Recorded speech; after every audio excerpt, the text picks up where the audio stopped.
At last, it's time for us to return to the world of Game of Thrones, to explore in my opinion the best series outside of anime, and figured we'd begin looking at some of the early highlights from one of the classic seasons. I love battles, you love battles, we all love some good medieval warfare, and I believe unpacking the key battles in Game of Thrones will be an efficient way of helping flesh out the legacy of damn near my favorite piece of fiction. The Battle of Blackwater established Game of Thrones in a way perhaps not as profoundly as the end of the first season, but nonetheless bringing for the first time a crucial component of medieval drama that takes us to the headspace of the beloved genre-defining franchise, Lord of the Rings. To fully live out the immersive drama, we need to take ourselves down into the mud, enemies at our shores, archers at the ready, siege equipment deployed, storming the gates, climbing the walls, a storm of swords and axes, a blurry collision of armored legions, ships and soldiers aflame, desertions, blood and bones abound, a beautiful menagerie of barbaric custom. If you like these sort of videos and want to see more, please like and subscribe to the channel. Before the battle begins, it's important to set the mood. This is a nighttime raid of King's Landing. It's foggy, wet, lifeless. Everything about the environment leans into the picture that this is a difficult, dangerous, and deadly day. This isn't a tale of angelic saviors here to purify the bad guys. Each side has their deep personal issues and fights out of self-interest. The darkness of the episode does a couple other things: decreasing visibility, heightening the chaos, a struggle to know who's attacking you and from where, straining your senses when you need them the most. But it's not just the chaos of soldiers clashing, but the chaos of fire as well. The booming oranges and greens emerging out of the pale night, blinding the characters. If you've ever seen fireworks, it's obvious to tell that you want to look at them at night, not in the middle of the day, and Tyrion brought one damn overpowered firework. The characters' demeanor fit this tone as well. No one's excited about this battle, they internalize the danger. Tyrion confesses his fears, Cersei plans for her and her children's death. The prelude to this battle is surprisingly quiet, a time for introspection when faced with the impending dread of war, leaving much acoustic space for the thunderous conflict to swallow up. To unfurl the self-interest fueling the characters for a moment, this is pretty much an all-or-nothing battle for both sides. Though the feeling of doom runs deeper for the Lannisters, beyond being widely outnumbered, there's no turning back for them. They're shelled up in King's Landing, and no plans for escape are made. Tyrion makes it clear that if the ship goes down, so does he. He's the linchpin of this episode, the center point for our concern on one hand, and our inspiration on the other. The most vulnerable guy will make the boldest moves, and put everyone around him to shame, those quitters. For Stannis, this is his moment of truth. His purpose for many years has been leadership in war. Think back to Ned Stark praising him as a proven battle commander. Stannis has braved the rough. He recanted to Sir Davos how shut away in Dragonstone, him and his people endured starvation, eating horses, dogs, and then rats. This is the makeup of someone who can contrast Tyrion quite well, as Tyrion appreciates for a moment in battle that Stannis is a serious man. Tyrion, on the other hand, has fought no wars and has more experience partying than fighting. Clearly this isn't the man to lead the weaker force to victory against the mighty Stannis Baratheon. But as Tyrion told Jon Snow once, "My brother has his sword and I have my mind." This is the source of Tyrion's singularity, and so we have the heights of each form of strength pitted against one another. Tyrion's ability to innovate finally tested in a life or death struggle, and because of this the battle we get is much different than any other in the series. Stannis shows up for one sort of battle, and he's given something far different. Tyrion's madness holds even his own allies on edge. Instead of a naval conflict, Stannis gets one ship and an unsettling moment of confusion, then untethered chaos, done in by a two-man combo between Tyrion and Bronn. It was a fantastic way to give the two of them disgusting levels of agency. I like to think about where Bronn's head was at here. There's a repeated focus in this episode about how the world is run by killers. Bronn and the Hound are exemplars of this fact, ravenous sharks thriving off the power of death dealing. As the Hound tells Bronn, killing is the thing you love. And then Bronn with one arrow racks up one of the highest body counts of anyone in the show. He must have really loved that one.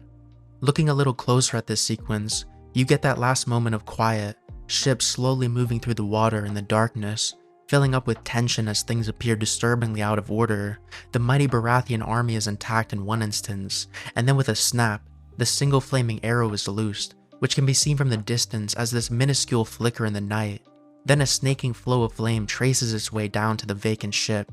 The bombs go off, the lights are blinding, overloading the senses, bodies go flying, ships annihilated, calamitous ruin of an army, a towering torrent of dragonfire raging through the Blackwater, launching us back to the days of the Targaryens. Hope sapped from the Baratheons and injected into the defenders of King's Landing.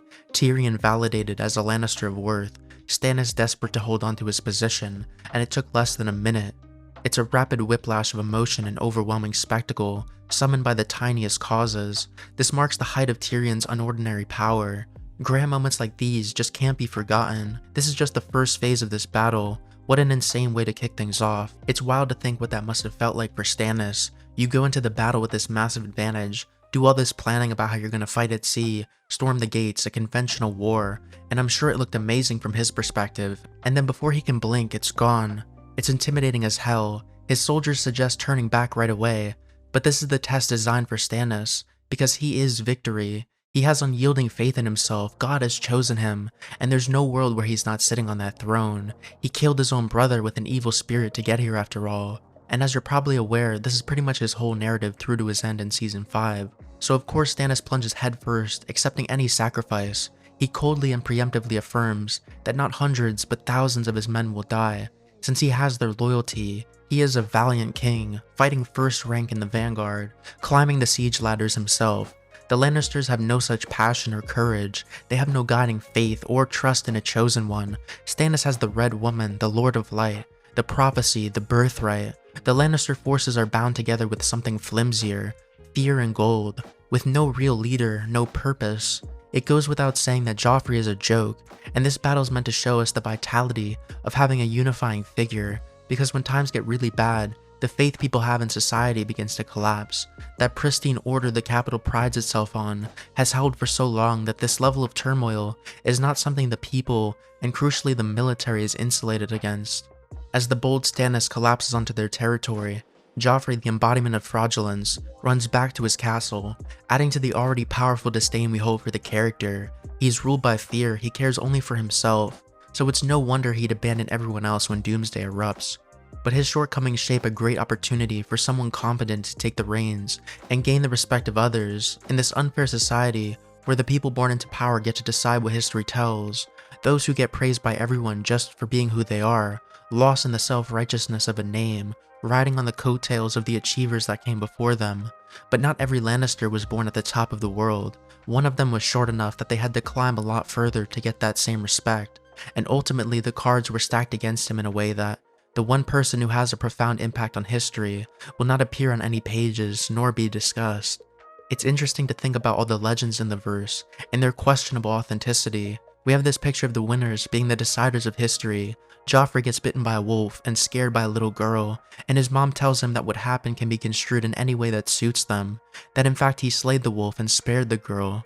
We've seen in a later season the funny business surrounding Ned Stark's history as a warrior, known for slaying the great Arthur Dane, when really that was bogus. The wealthy and powerful tend to be obsessed with their own reputations, and this can be what keeps them powerful. Consider what that wealthy man from Karth with the goofy name who tried to marry Daenerys said. It was, if memory serves, a man is what others say he is and no more. These individuals build up a great deal of ego, accompanied by laziness from feeling they've already won in the game of life, and so why not give yourself some extra achievements in the history book? The pen is right there. But for someone like Tyrion, he has to man up. Only he will stand up for his legacy. But this isn't merely about Tyrion trying to become something, to live up to a name. He seems to be the only non-coward with concern for the people. Think about how Tyrion expressed such affection for King's Landing, as he told Shae, "This is my home, I belong here." Tyrion operates on a higher set of values than those around him, and this is why Varys seems so fond of him. He's good for the realm. That's Varys' primary concern, and he's deemed by Varys to be the only person who can save them before the battle even begins. It's no surprise following this thought that Tyrion harnesses in his speech this very bedrock value perspective.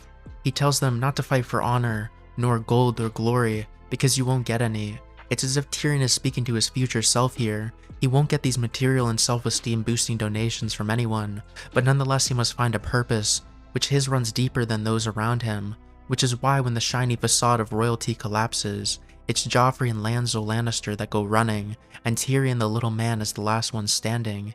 Even the Hound runs from this battle, because while not being a coward or someone who's caught up in glamour, he's more of an empty soul. There's not a lot that holds him to a side. He's got no family, no friends, it's just him. He likes killing and drinking, so it's no wonder he rides off to greener pastures. Tyrion reaches for their hearts, focusing on their city that would fall, that community they've been a part of, their houses that will burn, and their women that will be, well, not treated well. These are the ties that remains once everything else has been stripped away. You can see a long-drawn struggle in the series surrounding the dynamic between family, duty, and honor. Those are the words of House Tully. These three values are pillars that someone like Ned Stark stands on. Duty and honor are built into his nature. There's very little sacrifice that can be made, and Tyrion here is subverting that paradigm, because duty, honor, and those sorts of things don't hold the highest place in most people's hearts. Tyrion has a more functional picture of morality than someone like Ned Stark, you could say, as he's able to take ground in battle where stuff like duty failed. This great application of Tyrion's wisdom and authenticity ignites the soldiers once more, and everyone rallies around him. Justice for Tyrion's character, a moment where he visibly stood above the rest, and the payoff is Stannis getting a big ram from behind, which unfortunately wasn't the end of the story. This is Game of Thrones, so we can't stay happy for too long. Not only does Tyrion get betrayed by one of his own, he falls prey to Stannis' counterattack. When the dust settles, all the credit goes to the great Tywin Lannister. It's like when you're fighting someone in an online video game. You scrap it out viciously down to the wire, they get the better of you and some scrub walks by and finishes them off. All that's left to show from the exchange is they got a kill and you got an assist. It can be frustrating on League of Legends, but sometimes it's enough just to know that the enemy paid the price. Another subtle cost of this war is the loss of innocence. We see this through the narrow lens of Sansa's childhood, but it makes you wonder about the impacts on children more broadly. A step is taken in Sansa's gradual character transition. She's being forced to let go of the girl she's trying to hold on to, symbolized by the close-up of her holding the doll given to her in the first season by her father. Back then she wanted to grow up faster. She wanted to marry Joffrey and jump into the life of a princess, something she's come to regret. She should have appreciated that childhood while it lasted. Cersei's like a corrupt spiritual advisor to her, encouraging her to drink the wine, to use her womanly powers to exploit people, which does turn out to be the origin point for who Sansa becomes later on. She gets a bit manipulative, leveraging her hold over Littlefinger to climb her way up the ladder. She recognizes that the world she lives in demands being accompanied by immoral actors, and as the Hound hammers into her mind here, the world is run by killers. They're all around you, and it's always been that way. You can't hold on to your naive optimism. The storybook picture that you envisioned as a princess is completely fabricated, and from all angles her old way of being is uprooted. And it's precisely this that relates her to Cersei. For Cersei, it's like looking through a window into her past. That's why she's able to give such pertinent advice to Sansa. We know she also had her queenly fantasies let down by Robert. She lost a parent at an early age and had to realize that the world was punishing. She relies on manipulation and plots to get her way. To her, the gods themselves are merciless rulers. That's how they became gods to begin with, she said. It's a spiritual outlook that meshes with everything she's been saying, and explaining her trademark cold persona. All of this making her a potent influence on Sansa, for better or worse. This is a great episode. I'll probably cover the Battle for the Wall in Season 4, huge fan of that one. But that's all for today, friends. Hope you enjoyed. If so, smash that sub button. This was your boy Woski, and I'll catch you later. Peace.